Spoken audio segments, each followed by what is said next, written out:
Halo gengs, assalamualaikum warahmatullahi wabarakatuh. Masih di seputaran dunia peternakan puyuh guys. Salam-salam buatnya rekan-rekan yang ada di seluruh Nusantara. Salam ceketer dulu dari kita ya. Tentu untuk di hari ini masih spesial ini kita angkat Bang Joninya ya di seputaran dunia peternakan puyuh. Kita tampilkan juga. Insya Allah ke depan channel kita juga itu hanya tentang puyuh saja. Jadi kita biar supaya perkembangan disimak oleh rekan-rekan juga. Halo, apa kabarnya yang ada di Taiwan, yang ada di Singapura, yang tetap masih tetap setia untuk masuk di channel kita, yang ada di Pulau Jawa tentunya, yang ada di Jambi, yang ada di kemarin di mana Tanjung Pinang ya, Pangkal Pinang, yang ada di Kepulauan Riau itu ya. Itu sudah masuk, sudah titip salam untuk para peternak puyuh mania. Saat ini kita dengan YouTuber juga. Beliau ini adalah YouTuber dan juga beliau ini adalah peternak sukses puyuh yang ada di Jambi. Nah, ini YouTube beliau juga sama dengan saya, mengangkat tentang cerita, tentang kisah, tentang perhitungan, tentang semuanya yang ada di dunia ternak puyuh. Itu di channel beliau adalah di channel Sahabat Peternak Puyuh. Sahabat Puyuh Jambi. Sahabat Puyuh Jambi. Nah, ini kita juga di dalam kamera ada kamera ternyata, guys. Kami juga diliput di sini. Jadi Bang Edi kameramen punya kameramen. Iya, kameramen punya kameramen. Kita berbagi saja informasi ya. Jangan lupa di-subscribe agar kita supaya sama-sama channel kita bisa berkembang ya, sama-sama kita bisa menikmati channel kita. Baik, langsung masuk ke pokok permasalahan. Nggak usah banyak tanya-tanya. Coba kita tanya dengan Bang Joni. Perlukah modal besar untuk ternak puyuh? Saat ini kan berkembang di para netizen yang komen di YouTube saya itu, Pak, ternak puyuh itu kan perlu modal besar. Nah, itu mitos atau fakta? Silahkan pecahkan. Ataukah perlu modal besar sih kita untuk mengawali ternak puyuh? Jadi gini, Bang Edi. Kita kalau selalu berbicara tentang usaha, pasti kita juga berbicara tentang modal. Pasti. Sulit kita mencari bisnis yang tanpa modal. Kebanyakan motivasi dari orang-orang sukses itu selalu mengatakan usaha itu tidak perlu modal. Tapi faktanya yang terjadi di masyarakat, di lingkungan, tetap harus ada modal, walaupun itu modal sekecil mungkin. Nah, bagaimana cara kita mensiasati modal? Sebenarnya itu dengan cara yang mudah. Seiring berjalan kita bakal tahu bagaimana cara kita mengakali modal. Salah satunya untuk mengakali modal itu beternak puyuh. Beternak puyuh itu nggak perlu modal besar. Ya, saya sampaikan di sini. Berarti nggak perlu modal besar ya? Perlu modal besar. Saya setiap kali yang datang ke sini untuk belajar, atau saya yang datang ke mereka untuk belajar, ya, saya mendatangi ini, pengen belajar, saya datangi, pengen belajar datang sini, saya terima. Saya selalu sampaikan, modal puyuh itu tidak besar. Kenapa saya bilang tidak besar? Kita bisa mengakali. Coba kita lihat kandang dulu. Pertama kita mulai dari kandang. Hal yang penting puyuh itu kandang. Kedua puyuhnya, ketiganya pakannya. Ya, karena nggak mungkin puyuh nggak ada rumah, nggak mungkin puyuh nggak ada makan, nggak mungkin kita punya kandang tapi nggak ada isi. Nah, kita siasati dulu. Saya sampaikan dengan teman-teman yang mau belajar beternak puyuh. Pertama kita modal di awal yang paling sedikit untuk peternak baru nih, pemula. Kita sebut dengan peternak pemula, Bang Edi. Itu kita cukup populasi, kita coba-coba aja dulu. Kita nikmati dulu pekerjaannya seperti apa. Saya selalu sampaikan, kamu coba dulu di angka 100. Pertama saya memulai itu 50 ekor. 50 ekor. Saya buat kandang 2 lantai. Ini saya buat 10 lantai, tapi cuma 2 lantai. Bahan apa yang saya pakai? Semuanya bahan bekas. Saya bahan bekas yang pertama ini nih, kawat. Saya dulu kan pakai jaring nih. Ini kan sekarang kawat ayam nih. Dulu saya pakai jaring. Dari mana saya dapat jaring? Ada bekas-bekas kandang misalnya, itu saya bongkar, terus kita manfaatkan lagi kayu. Kayu ini, Bang Edi, ini saya nggak semuanya beli dalam keadaan mahal, maksudnya seperti ini. Ini rempesan kusen kalau kita nyebut, kalau saya itu sepong. Nah, Sepong ini kayu.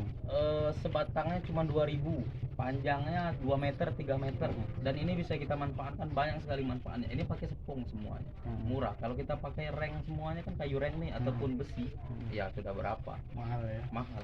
Saya beli reng nih, ini cuma 2000. Ini reng ini saya beli sisa potongan. Sisa potongan apa tuh ya, kalau di somel tuh kan ada sisa-sisa yang semobil sampai 300.000. Nah, itu saya beli yang seperti itu. Itu kita manfaatkan. Terus kawat, saya dulu pertamanya itu pakai jaring pun jaring bekas. Terus saya beli jaring yang murah. Karena apa? Kalau untuk dinding puyuh nggak mesti harus yang kuat, kecuali lantai. Ya, kalau lantai memang harus kuat ya. Lantai harus kuat. Nah, teman-teman juga nggak usah lagi untuk beli jaring, nggak apa-apa. Nggak beli apa nih, kawat ini juga nggak apa-apa. Teman-teman cari bambu. Ya, yang murah meriah. Yang murah meriah. Kalau kita nggak beli, kita cari banyak kok rumput bambu. Batang bambu banyak, kita ambil, kita belah, kita pakai untuk lantai. Jadi lantai saya susun dengan bambu di bawahnya. Memang di atasnya kawat, tapi mau langsung bambu juga nggak apa-apa. Untuk dinding mau diganti jadi bambu juga nggak apa-apa. Terus seperti ini nih bang, alas. Kalau peternak pakai triplek, triplek shipping sudah berapa? Saya pakai ini karung bekas makanan kucing. Oh iya, tahan dia. Karena itu bahannya kayak ini ya, kayak ada Plastik. plastiknya ya. Ini bahan karung bekas makanan kucing untuk alas kotoran. Saya beli 1.500 Per karung. per karung untuk satu lantai ini. Betul. Jadi kalau kita hitung-hitung ya, kalau kita hitung-hitung ini untuk tempat makan. Tempat makan, kalau saya kan pakainya belinya pabrikan.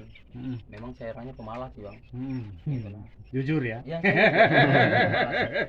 saya belinya yang sudah jadi. Teman-teman silakan diakali, kita buat Pakai triplek. pakai triplek gitu. Kandang Bang Edi Pakai triplek. pakai triplek. Itu pun bahannya dari bekas-bekas Itu. bangunan. Orang bangunan bongkar saya bawa. Iya. Nah, ini bisa pakai triplek, kita buat sendiri.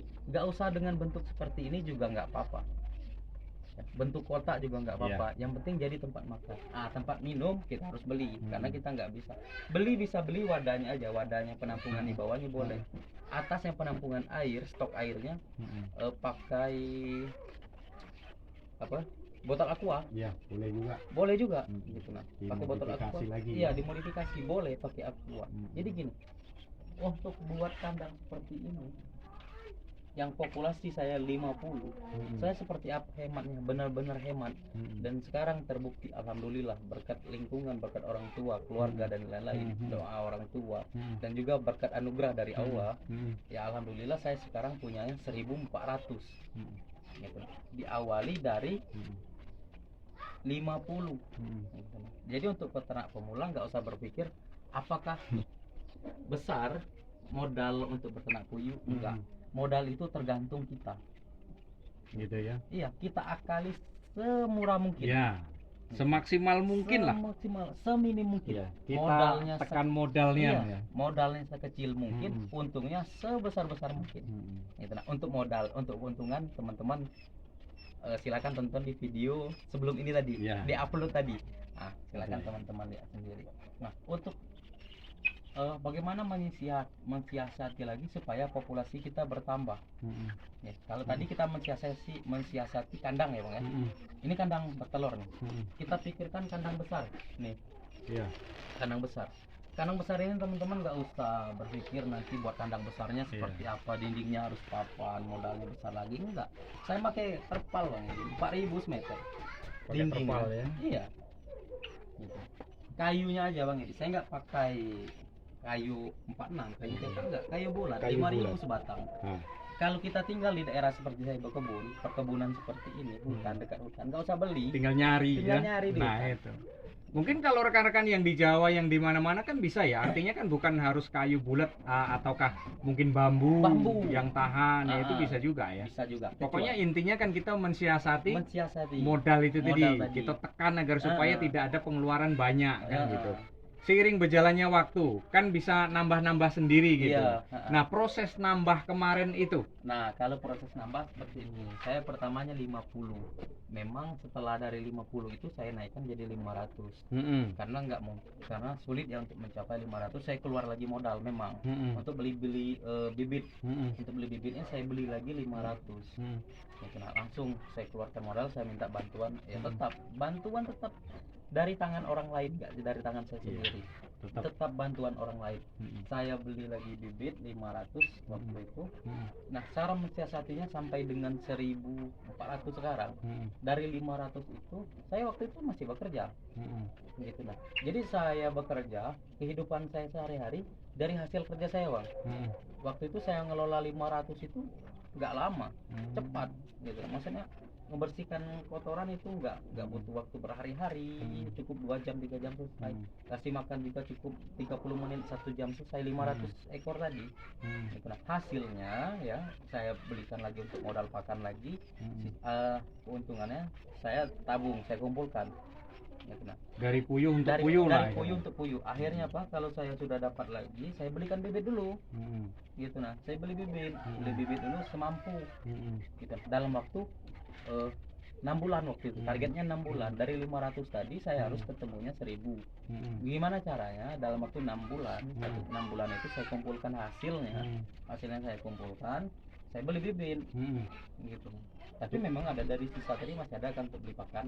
Berarti dari kita ngumpulin terus kita beli bibit masih ada sisa. Masih ada sisa walaupun nggak banyak. Saya belikan pakannya 1 karung, pakan pedaging.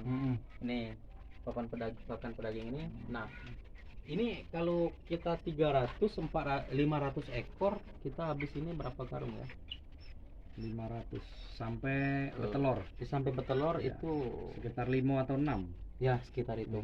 Nah, sekitar 5 atau 6. Gimana saya bisa mensiasatinya lagi supaya tetap dapat pakan? Saya sudah punya 500 ekor yang sudah berproduksi, yang sudah produktif. Gitu. Saya punya 500 ekor sudah produktif, sudah menghasilkan. Saya nggak makan dari situ. Saya nanti bakal ngambil keuntungannya sekarang. Sekarang saya bakal ngambil keuntungannya. Begitu populasi sudah 1400. Nah, saya sudah kumpul hasil nih setiap hari saya kumpul, saya beli pakan, beli untuk yang masih kecil, beli yang untuk sudah besar, terus gitu terus setiap hari, Bang. Putar-putar seperti terus akhirnya bibit saya 1000. Nah, di 1000 lah ini bisa menyicipi hasilnya ya. Kalau di 1000 sudah bisa nyicip, tapi belum puas.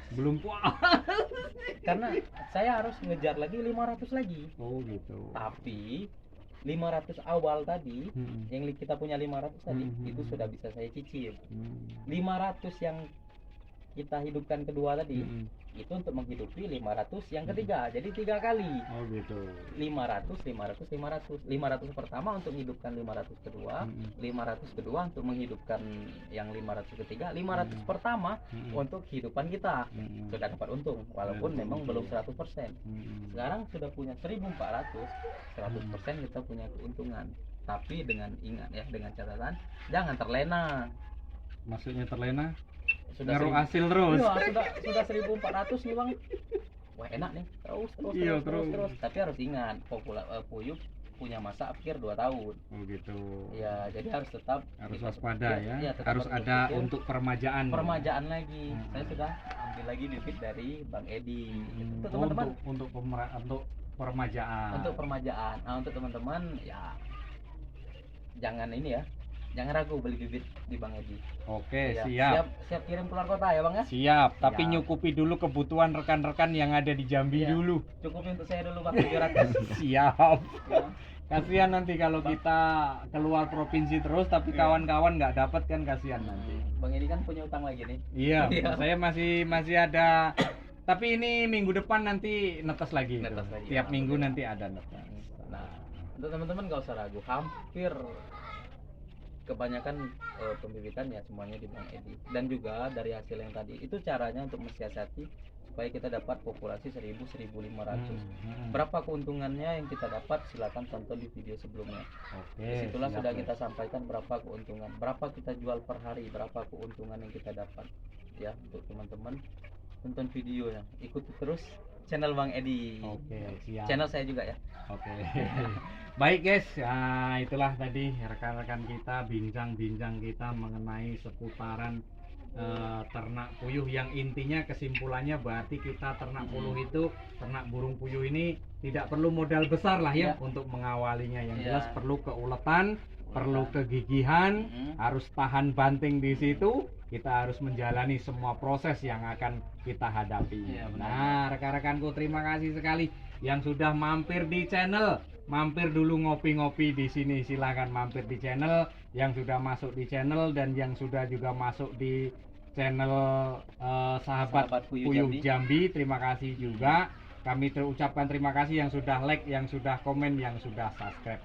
Ayo kita ternak puyuh untuk meraup keuntungan, untuk mencari masa depan pensiun kita di hari tua. Mudah-mudahan sedikit lagi Bang. Kalau kita beternak puyuh, ini kerjanya sederhana ya, nggak usah repot-repot. Simple ya. Simple. Teman-teman masih bisa bekerja kok, nggak usah takut. Iya, masih bisa untuk sampingan lah istilahnya ya. Sampingan. Nanti kalau kita prinsipnya di awal puyuh untuk sampingan, bisa jadi kebalik nanti. Kerja untuk sampingan. Iya. Puyuh jadi pokok. Bisa terbalik. Pokoknya cita-cita kita harus bisa membalikkan semuanya itu gitu. Itulah pokoknya teman-teman. Mudah-mudahan ini menjadi motivasi untuk teman-teman, apalagi untuk anak muda ya. Iya, yuk gitu. Kita sama-sama berkarya di sini. Tunjukkan kalau kita bisa untuk diri kita dan juga untuk orang banyak. Mudah-mudahan kita juga selalu bermanfaat untuk orang banyak ya. Nah, yuk salam semuanya dari Jambi para peternak. Semoga sukses semuanya yang ada di seluruh Nusantara. Wassalamualaikum warahmatullahi wabarakatuh.